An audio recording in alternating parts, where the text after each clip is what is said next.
Halo sneaker enthusiast, balik lagi di channel Geeks and Review. Sorry banget, dalam beberapa bulan terakhir gue nggak ada konten sama sekali. Karena dalam beberapa bulan kebelakang gue ada satu penulisan yang wajib gue kelarin dalam beberapa bulan yang lalu. Dan alhamdulillahnya sih udah kelar. Dan gara-gara itu juga gue kepikiran buat bikin satu konten yang ya bisa dibilang kayak konten seru-seruan sih. Dan idenya tuh berasal dari pas gue mau ke kampus, gue bingung sih mau pakai sepatu apa gitu.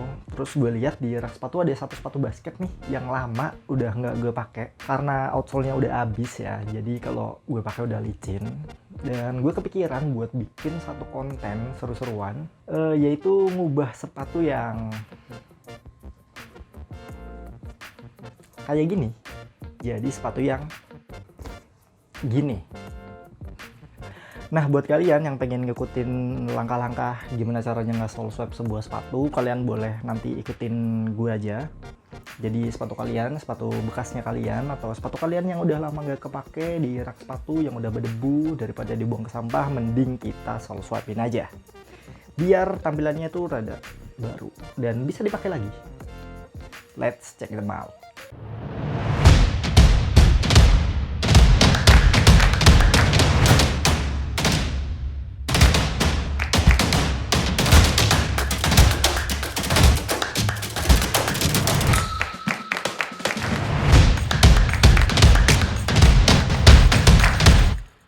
Oke, kita langsung lanjut aja ke meja belajar gue yang unyu-unyu ini. Nah, kalau kalian pengen ngikutin langkah-langkah nge-sole swap sepatu ini, ada beberapa hal yang wajib kalian siapin sih. Yang pertama, kayak sepatu yang bakalan kalian sole swap. Kemudian ada, oh iya, solnya. Bentar.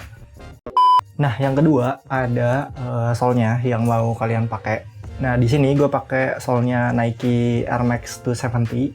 Gue nggak tahu ini ori atau enggak, tapi penjual yang bilang sih katanya ini ori ya. Kalau nggak ori, katanya bisa dibalikin duitnya 100%. Katanya lah ya, tapi gue nggak tahu juga sih. Tapi gue juga nggak terlalu peduliin apakah ini ori atau enggak. Asal yang penting kan sepatunya kelihatan baru aja.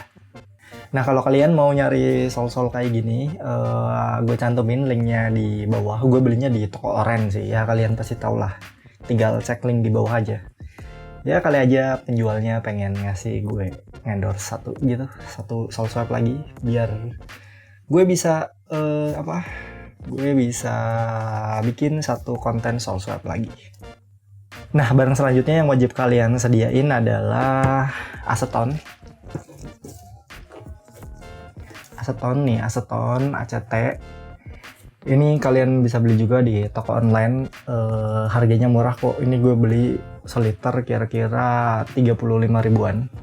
Kalau nggak ketemu aseton, cari aja penghapus cat kuku gitulah. Kalian wajib siapin ini kalau kalian nggak pengen susah atau ribet. Nah, barang yang terakhir itu ada lem, tentunya lem sepatu. Gue nggak tahu ini lem sepatu apaan. Namanya sih super glue, super apa sih? Super lem serbaguna, lem super kuat. Gue dapat pas gue ngikutin IFCC 2020 di final, gue dapat lem sepatu kayak gini.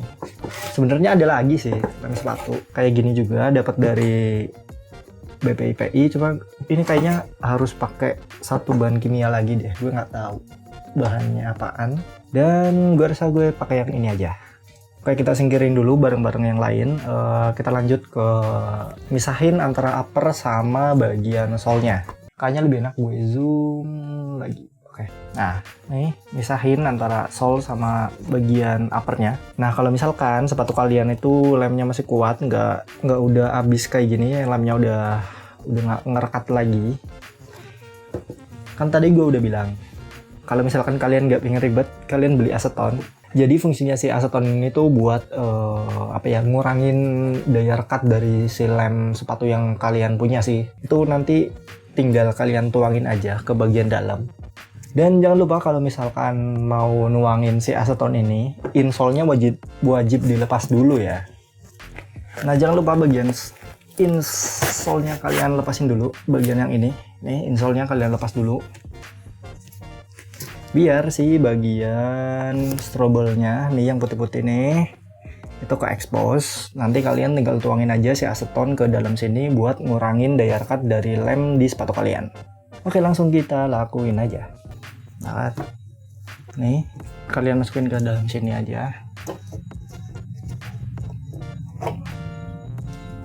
Kalian tuangin asetonnya, gak usah banyak-banyak, sekedar biar bagian strobelnya biar sampai basah gitu secara merata. Nanti bakalan gampang deh ngelepasinnya.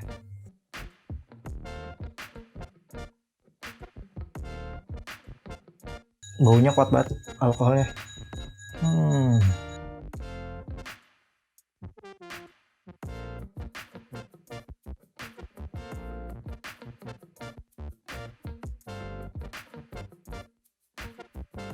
Tinggal kalian tunggu beberapa saat.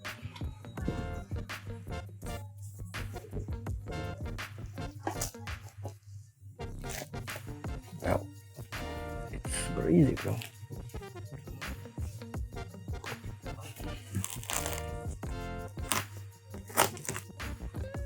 Nah, kan?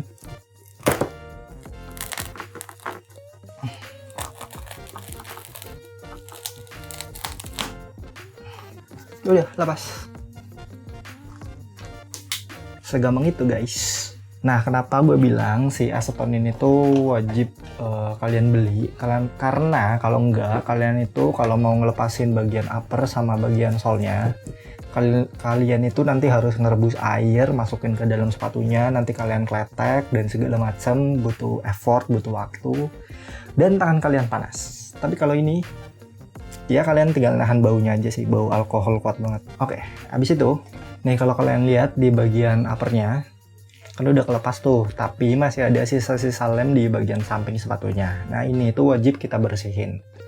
Bukan cuma di bagian samping sih, tapi di bagian strobelnya ini, di bagian strobo wajib kita bersihin juga. Itu kalian bisa pakai tisu, kalau enggak pakai kapas gitulah. Kapasnya kalian basahin pakai aseton, terus tinggal diusap-usap aja. Nih ya, tisunya udah gue basahin pakai aseton. Di bagian-bagian sampingnya tinggal kalian bersihin.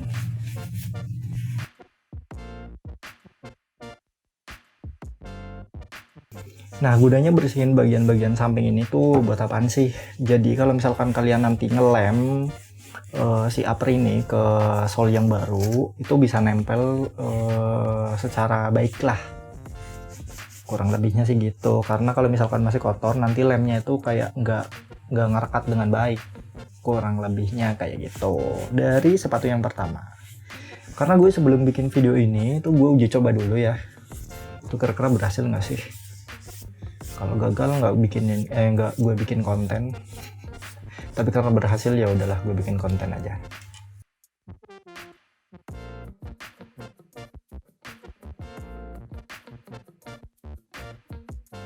Nah di tahap ini kalian tuh kalau mau nyuci uppernya dulu boleh. Tapi itu yang disaranin sih, kalian cuci dulu uppernya biar bersih. Karena ini buat konten jadi nggak gue cuci dulu kelamaan. Nah, abis kalian bersihin uppernya, jangan lupa bersihin juga bagian midsole-nya, bagian solnya. Pakai aseton juga. Nah, gunanya buat apa? Karena si sol ini kan udah bersih ya. Ngapain sih dibersihin lagi pakai aseton? Ini dari pengalaman gue yang udah nyobain di sepatu yang satunya. Itu gunanya kalau si aseton ini tuh dia kayak ngebuka pori-pori loh. Pori-pori dari bagian foamnya biar si lemnya nanti itu bisa merekat dengan baik.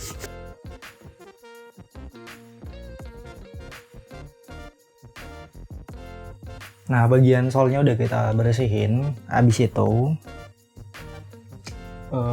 kita kira-kira dulu di bagian uppernya ini kira-kira bisa nyatu dengan baik atau enggak sih? Atau ada perlu adjustment yang harus kita lakuin atau enggak?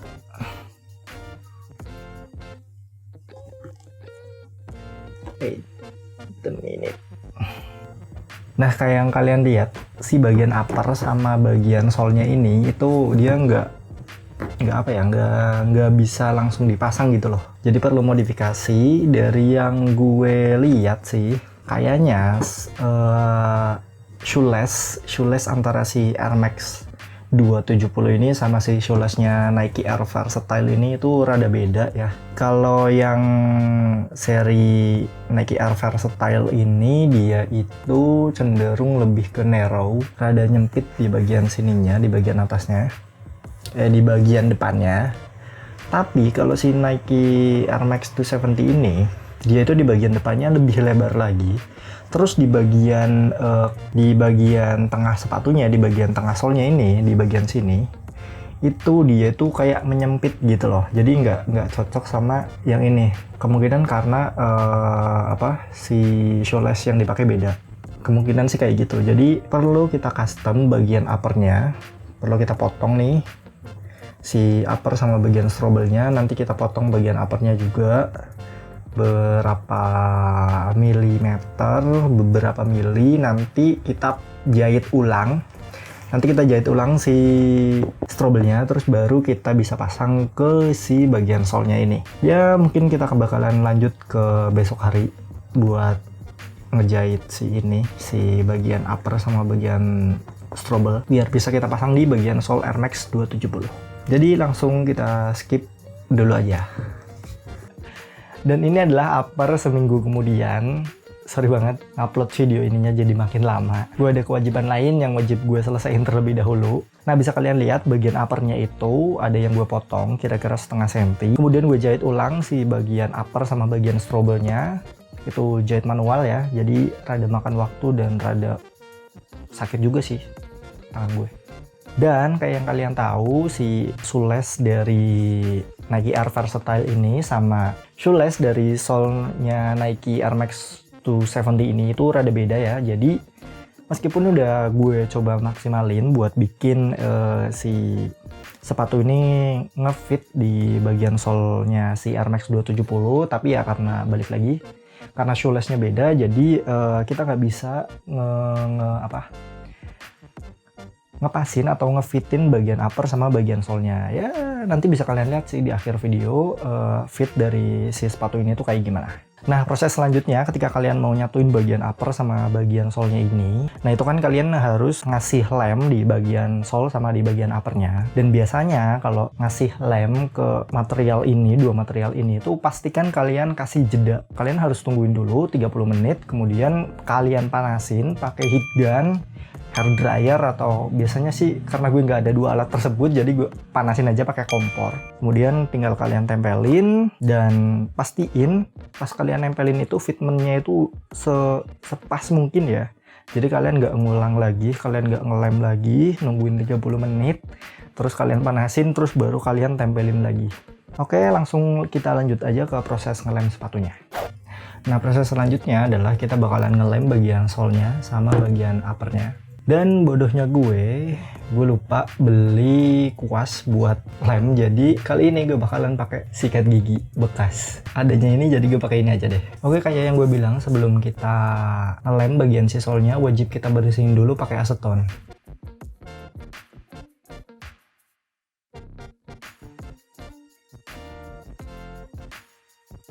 Nah, kalau udah kita bersihin bagian solnya, tinggal nanti kita kasih lem aja. Pastikan pas kita ngasih lem ini merata ya ke seluruh bagian solnya, jadi pas kita pasang nanti itu nggak ada bagian yang nanti nggak bisa lengket sama bagian uppernya.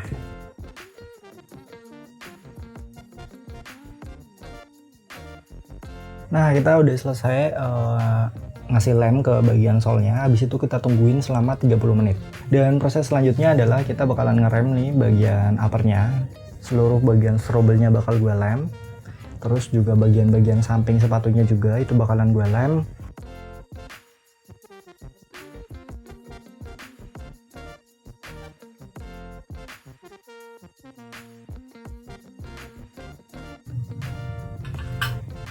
Oke, bagian uppernya juga udah kita kasih lem dan sama-sama bakal kita tunggu dalam 30 menit.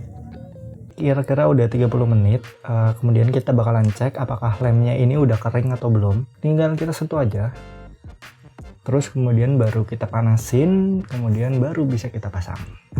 Gue bakalan manasin si sol sama si bagian uppernya pakai kompor, tapi nggak gue rekam. Jadi langsung lanjut aja ke step berikutnya pas sepatunya udah kepasang. Dan ini adalah tampilan terakhir dari sepatunya yang udah kita satuin bagian upper sama bagian sole-nya. Seperti yang kalian lihat, terutama di bagian heel counter ini, itu nggak bisa fit secara baik atau nggak bisa pas banget. Karena memang shoelace yang dipakai antara si Air Max 270 ini sama si Nike Air Versatile ini tuh bener-bener beda. Jadi meskipun gue udah usahain di bagian-bagian sampingnya se-fit mungkin, itu nggak bisa 100% kayak bener-bener plek nempel secara baik lah. Dan bisa kalian lihat di bagian pinggir-pinggirnya ini juga masih ada sisa-sisa lem yang nggak rapi ya, karena ini adalah sebuah project ini sih coba-coba, dan buat gue ini adalah sebuah project seru-seruan aja sih. Gue nggak mikirin gimana rapihnya. Mungkin di next konten gue bakalan bikin sole swap lagi, tapi dengan hasil akhir sepatu yang jauh lebih rapi, jauh lebih pas secara tampilan. Dan tinggal kalian tungguin aja, nanti gue bakalan bikin konten satu lagi, sole swap lagi. Cluenya itu gabungin antara sepatu retro sama sepatu modern. Tinggal ditungguin aja. Nanti gue kasih lihat footage ketika sepatu ini udah gue pakai atau on fit footage-nya. Dan ya, gue rasa kurang lebih gitu aja sih project seru-seruan gue buat nge-sole swap sepatu bekas yang udah lama nggak gue pakai sama sole-nya Nike Air Max 270. Oke, kalau kalian suka sama video ini atau kalian pengen coba-coba nge-sole swap juga, boleh ikutin langkah-langkahnya, jangan ada yang di skip. Dan gue rasa gitu aja. Thank you banget kalian yang udah nonton video ini sampai habis. Dan tungguin aja deh next konten, kayaknya gue bakalan bikin yang lebih niat lagi deh. Oke, gitu aja tanpa banyak basa-basi lagi. Gue Nazar dari Kicks and Review. Sampai bertemu di video selanjutnya. Ciao.